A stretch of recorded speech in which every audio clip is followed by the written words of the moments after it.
Iginiit ng Malacanang na walang kinalaman ang administrasyon sa inihaing impeachment complaint laban kay Pangulong Ferdinand R. Marcos Jr.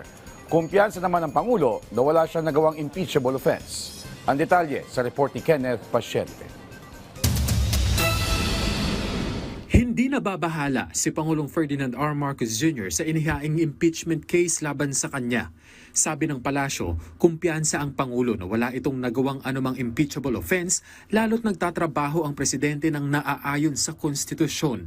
Hindi naman po siya nababahala dahil alam po niya na wala siyang ginawa na impeachable offense na maaaring masabi na siya ay dapat managot. Alam po niya, muli, siya naman ay nagtatrabaho ng naaayon sa konstitusyon at naaayon sa batas. Kasunod nito, binigyang diin ng ehekutibo na walang kamay ang pamahalaan sa inihaing impeachment complaint laban sa Pangulo. Kasunod ito ng naging pahayag ni Davao City 1st District Representative Paulo Duterte na scripted distraction lamang ito para ilihis ang atensyon ng publiko mula sa anomalya sa flood control projects. Definitely none.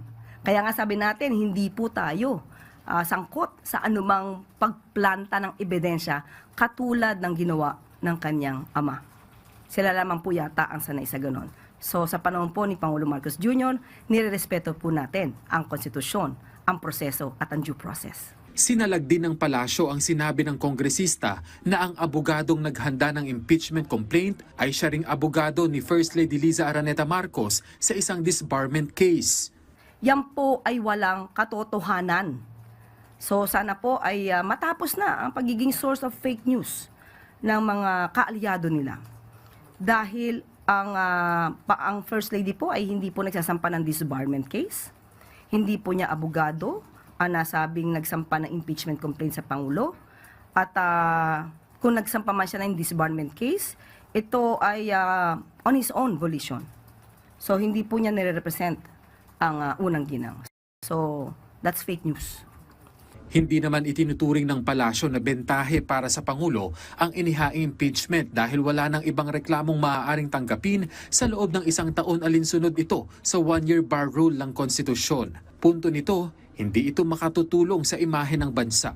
Hindi po natin masasabi na ang pagpa-file ng impeachment complaint paunahan ay bentahe sa Pangulo. Kahit sino pa po ang nag-file niyan.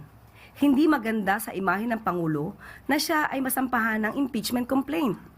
Hindi rin po ito maganda sa pananaw ng mga ekonomista sa ating ekonomiya dahil nakikita po may mga taong di umano na hindi satisfied or negatibo sa pagtatrabaho ng Pangulo. Wala pang impormasyon ngayon ang palasyo kung nagkausap na ang Pangulo at ang Presidential Son at House Majority Leader Sandro Marcos patungkol sa inihaing impeachment complaint.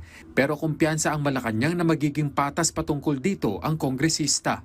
Lagi naman pong utos ng Pangulo sa kanyang anak, gawin lang ang kanyang trabaho. Hindi pwede rito ang kamag-anak, kaalyado. Kung ano po ang mandato ni Congressman Sandro, ipatupad niya po yun. Wala dapat siyang kinikilingan. Kahit ama niya po ang masasabing malalagay dito sa impeachment complaint. Kenneth Pasyente para sa Pambansang TV sa Bagong Pilipinas.